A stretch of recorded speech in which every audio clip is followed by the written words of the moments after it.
14 तारीख को एक जघन अपराध महनार प्रखंड के करनौती गांव में हुआ था। एक 14 साल की मासूम बच्ची का रेप करके हत्या कर दिया गया था।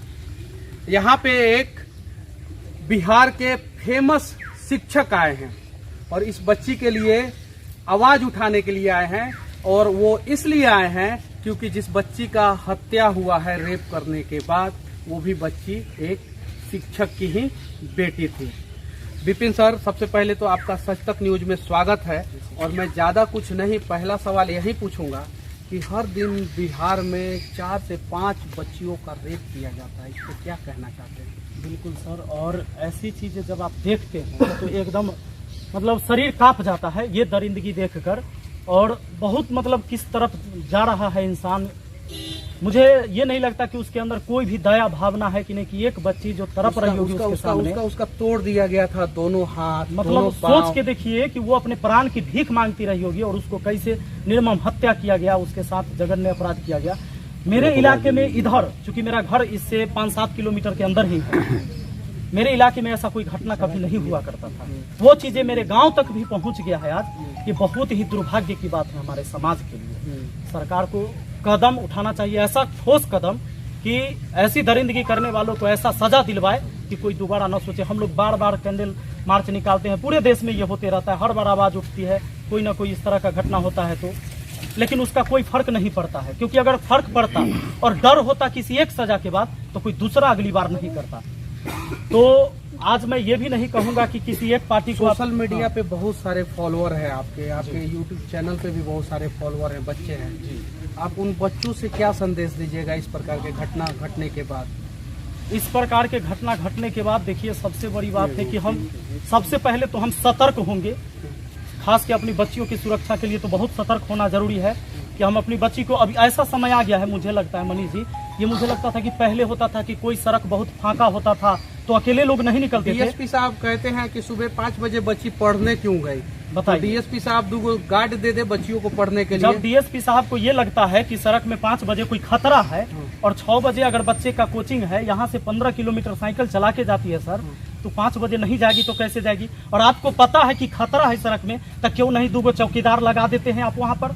डीएसपी साहब बच्चों को मारने की भी धमकी दे रहे थे और बोल रहे थे कि तुम लोगों का नाक जो है जूता के नोक पे रगड़वाऊंगा और तुम लोगों के घर वालों को, माता पिता को थाना में बुलवा के और उन लोगों को सबक सिखाऊंगा। मैं तो कहता हूं कि यही ताकत अगर आप अपराधियों के खिलाफ चला दीजिएगा, अपनी ताकत लगा दीजिएगा, तो ये किसी को कहने की और हमें आपसे रिक्वेस्ट करने की कोई जरूरत नहीं पड़ता। और अच्छा, आप एक शिक्षक हैं जी सर, और आप बिहार के फेमस शिक्षक में से एक हैं, और फिर भी आप बिना डरे आवाज उठा रहे हैं बच्ची के लिए। आपको डीएसपी साहब से डर नहीं लग रहा है? मुझे डर है तो सिर्फ ऊपर वाले से।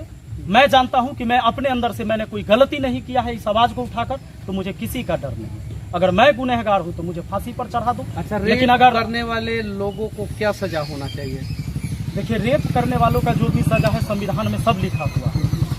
हत्या कर देना, रेप कर देना, तो उसको फांसी होना चाहिए, तो फांसी एकदम मिलनी चाहिए। और हम तो यही कहेंगे कि जल्दी से जल्दी उसको पहले गिरफ्तार करवाइए, जब तक पकड़ाएगा नहीं फांसी नहीं होगा। तो गिरफ्तारी की तो बात छोड़ दीजिए, आज 3 दिन हो गया, फॉरेंसिक जांच करने वाली टीम भी अभी तक घटना स्थल पे नहीं आई है, और लगातार बारिश हो रहा है, जो भी सबूत मिलने वाला होगा वो तो धुल गया होगा। जी जी जी, मैं इसीलिए कह रहा हूँ कि जितना अगर एग्रेसिव हो रहे हैं डीएसपी साहब की, भाई लोग इस पर आवाज उठा रहे हैं, तो उसको आवाज को दबाने के लिए उतना ही एग्रेसिव हो जाए उस अपराधी को पकड़ने के लिए, तो पकड़ा जाए। और एक को बढ़िया से मतलब ऐसी सजा मिल जाए, जैसे एक निर्भया में देखिए बहुत समय लग गया, तब तक आदमी भूल भी गए थे कि निर्भया कोई चीज है। किसी का बलात्कार हुआ, कोई निर्भया नाम की लड़की का, लोग भूल गए, इतने दिन समय बीत गए थे। मैं चाहता हूं कि उतना समय न बीते। साउथ में एक एनकाउंटर हुआ था, क्या वैसा एनकाउंटर बिहार में भी होना चाहिए? अगर पकड़ाता है और दोषी है तो एकदम एनकाउंटर होना चाहिए। अगर दोषी साबित होता है तो उसको एनकाउंटर। तो कानून जो है, पुलिस वाले जो एनकाउंटर करेंगे उन्हीं को दोषी साबित कर देगा? नहीं, मतलब करता है, लेकिन आप देखें ऐसे बहुत सारे कांड हुए हैं, बहुत सारे। उत्तर प्रदेश में लगातार अपराधियों का एनकाउंटर हो रहा है, अब देखिए बिहार में कब होगा? अब ये तो नीतीश जी जानेंगे कि बिहार में कब करवा रहे हैं। उत्तर प्रदेश में कहीं ना कहीं उन अपराधियों का मनोबल तो जरूर नीचे गिरा है कि कभी भी गाड़ी पलट जाएगी, कभी तुम्हारा एनकाउंटर हो जाओगे, पुलिस से तुम बच नहीं पाओगे। बिहार में हत्या करने वाले बलात्कारियों का गाड़ी अभी पलटना संभव नहीं, अभी शुरू नहीं हुआ है, और मुझे लगता है कि अभी बहुत देर है, शायद न भी हो। जी। तो नीतीश कुमार जी से इतना बड़ा जघन अपराध हुआ है, उनसे क्या विनती करना चाहते बस हैं? उनसे हम विनती करना चाहेंगे कि यहाँ मैंने कई चीजें देखा था सर, मैं आपसे 1 मिनट कह दूं कि लोग किसी सरकार को मुर्दाबाद जिंदाबाद नारा लगाना शुरू, यहाँ कुछ पॉलिटिशियन आएंगे, मैं गांव के लोगों को यही मतलब जानकारी अपना जो अनुभव देना चाहूंगा। कुछ कि लोग कोई जाति भी के नाम पे हाँ, आएंगे, हाँ, कुछ लोग पार्टी के नाम पर आएंगे, कुछ लोग राजनीति रोटी और सेकने के नाम हाँ, पे। एक पार्टी दूसरे पार्टी को ब्लेम करेगा, हमें उसके झांसे में नहीं आना है। हमें अपनी बेटियों के लिए, अपनी बहन के लिए बस इंसाफ चाहिए।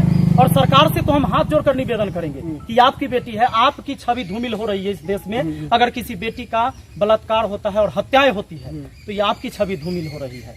और नौजवानों की नजर में नीतीश कुमार जी, आपका जो पहचान था, जो हम लोग आदर्श मानते थे कि भाई कम से कम आप पहले कहते कि जंगल राज है, तो जंगल राज खत्म हो रहा है, इनके शासन में युवा आगे बढ़ेगा, नई सोच होगी, तो वो अब हम लोग को देख रहे हैं कि वो चीजें हमें नहीं। नीतीश कुमार जी साइकिल देते हैं बच्चियों को स्कूल जाने के लिए, कोचिंग जाने के लिए, और अपराधी रास्ते में जो है बच्चियों को पकड़ के हत्या कर देते हैं, रेप कर देते हैं। और डीएसपी आके कहते हैं कि भाई 5 बजे का है, जा रही थी पढ़ने। तो यानी नीतीश कुमार जी दोषी हैं जो साइकिल दिए हैं बच्चियों को? ये सवाल तो डीएसपी साहब को नीतीश कुमार से करना चाहिए कि आप काहे साइकिल दिए हैं सवेरे जाकर बच्चियों को आगे पढ़ने के लिए, आगे बढ़ने के लिए। और डीएसपी साहब नीतीश कुमार से एक बार सवाल कर ले। डीएसपी साहब ये भी कहते हैं कि मैं सम्राट चौधरी का रिश्तेदार हूँ और मैं तुम लोगों के साथ कुछ भी कर सकता हूँ, ऐसा यहाँ के स्थानीय लोग बता रहे हैं। तो एक मंत्री का रिश्तेदार होने के नाते लोगों को धमकी देना उचित है?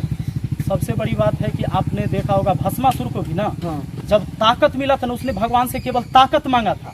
वो चाहा था कि मुझे ऐसा वरदान दीजिए कि किसी के सर पर हाथ रख तो भस्म हो जाए, लेकिन उसने सद्बुद्धि नहीं मांगी। सद्बुद्धि सबसे ज्यादा जरूरी है और हम चाहते हैं कि भगवान सबके अंदर सद्बुद्धि दे ताकि अपने ताकत का इस्तेमाल वो सही जगह कर सके, वरना वो ताकत बेकार चला जाता, वो अहंकार है, वो भस्म हो जाइएगा उसी ताकत की वजह से। हर चीज होने के बावजूद, वादे घोषणा, महिला सुरक्षा, नारी सुरक्षा, बेटी बचाओ बेटी पढ़ाओ होने के बावजूद भी हर 16 मिनट में भारत में एक बलात्कार, जो ऑफिशियली डेटा सरकार का है, वो जमीनी हकीकत उससे 2 गुना 3 गुना है। और बिहार में हर 4 से 6 घंटे में एक बलात्कार होता है बच्चियों का।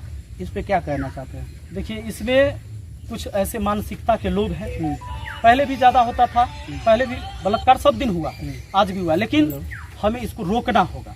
इसमें सबसे बड़ी बात है, कुछ मानसिकता के ऐसे लोग होते हैं जिनके दिमाग में हमेशा ऐसे चलते रहता है कि कोई भी लड़की हमें अकेले कहीं पकड़ा जाए, मिल जाए। दूसरी चीज है कि सरकार इस पर अगर कड़ा एक्शन नहीं लेती है तो ऐसे लोगों का मनोबल हमेशा बढ़ता है और वो बढ़ते रहेगा और ये अपराध होते रहेगा। अच्छा, एक सवाल और मैं पूछना चाहता हूँ। आज इस देश के यशस्वी प्रधानमंत्री श्री नरेंद्र मोदी जी का जन्मदिन है। आज बहुत सारे लोग उनका जन्मदिन मना रहे हैं, लेकिन आज भी 16 मिनट पे बच्चियों का बलात्कार होगा और बिहार में 4 से 5 बच्चियों का बलात्कार होगा। तो जन्मदिन मनाना जरूरी है नेताओं का, या इस बलात्कार के खिलाफ आवाज उठाना ज्यादा जरूरी है? सबसे पहले तो यहाँ बहुत सारे उस बीजेपी पार्टी के भी लोग आए हैं, सभी पार्टी के लोग हैं, सब लोग आए हैं। तो मुझे लगता है कि हमारे इस गांव का जो ये अभी घटना घटा है, और इसी गांव का नहीं, ये हर जगह घटनाएं घटती है, ये आवाज उन तक पता भी चलता होगा, सुनते भी होंगे, जानते भी होंगे, लेकिन अगर वो सोचेंगे तो जरूर इस पर एक्शन लेंगे। नहीं तो भाई बर्थडे मनाइए, पार्टी मनाइए, कोई मतलब नहीं होता है। दिखाने के लिए पोस्टर में अच्छी चीजें दिखाइए, धरातल पर कुछ नहीं। एक शिक्षक की बेटी के साथ इतना बड़ा जघन अपराध भारत में अपने आप में ये कलंकित करने वाला मतलब की घटना है। मैं तो कह रहा हूँ सर कि मेरे इस इलाके में सभी शिक्षकों को क्या संदेश देना चाहते हैं कि क्या वो लोग सिर्फ और सिर्फ पढ़ाएंगे या इसके लिए आवाज भी उठाएंगे? जब सोच के देखिए कि एक शिक्षक के बेटी के साथ ऐसा हो सकता है, जो समाज को एक रोशनी देता है, अंधेरे में से प्रकाश में लाने का प्रयास करता है, उसका परिवार भी सुरक्षित नहीं है, तो पता न हमारे देश का क्या होगा। तो बड़ा दुर्भाग्य। ऐसा कहा जाता था कि वो बच्चियों के लिए अलग से कोर्स चलाते थे, जिस कोर्स का क्या नाम? DDG। उसका फुल फॉर्म क्या था? डॉटर डेवलपमेंट ग्रुप चलाते थे लड़कियों के लिए जो आत्मनिर्भर बनेंगे, और लड़कों के लिए क्या चलाते थे? आदर्श युवा मंडल। आदर्श युवा मंडल। आदर्श युवा मंडल चलाने के बावजूद भी, डॉटर डेवलपमेंट ग्रुप चलाने के बावजूद भी उन्हीं के बच्चे के साथ इतना बड़ा जघन्य अपराध हो गया, और अभी तक सरकार के बड़े नेता नहीं आए हैं। उल्टा जो सिस्टम के अधिकारी आए हैं वो धमकी देके जा रहे हैं। उस पिता के दिल पे क्या गुजरता होगा, जरा इसके बारे में बताइए। अब सब लोग आप जानते होंगे, जितने भी लोग यहाँ पर सुन रहे हैं, मनीष जी आपकी ही बात सुनते हैं तो हर किसी का रुआ जरूर खड़ा हो गया होगा। अब तो कोई शब्द नहीं कि हम इसके बारे में क्या कहें। जो हम महसूस कर रहे हैं, जो आप महसूस कर रहे हैं, चाहे यहाँ जो भी लोग आते हैं या किसी ने सुना भी, तो क्या महसूस कर रहा है तो उसके अंदर ही बीत रहा है। तो दुर्भाग्य अगर सरकार इस पर कुछ एक्शन नहीं लेती है और जल्दी से इस बेटी को न्याय नहीं मिलता है तो सच में कानून से, प्रशासन से सबसे भरोसा उठ जाएगा। अभी आपको कानून से और प्रशासन से भरोसा नहीं उठा है? उम्मीद कर सकते हैं, अभी भी हम उम्मीद तो उन्हीं से करेंगे। हम अपराधी को पकड़ के नहीं लाएंगे, ये हमारा पावर नहीं है, लेकिन हम एक उम्मीद कर सकते हैं कि प्रशासन आए। हम रिक्वेस्ट करेंगे, अगर ऐसा नहीं होता है तब हम लोग दूसरा तरीका अपनाएंगे। हम तो इतना सारा खामी होने के बावजूद भी अभी भी एक शिक्षक बोल रहे हैं कि प्रशासन से हमें उम्मीद करना चाहिए। अभी प्रशासन के ऊपर से इन लोगों का उम्मीद नहीं उठा है।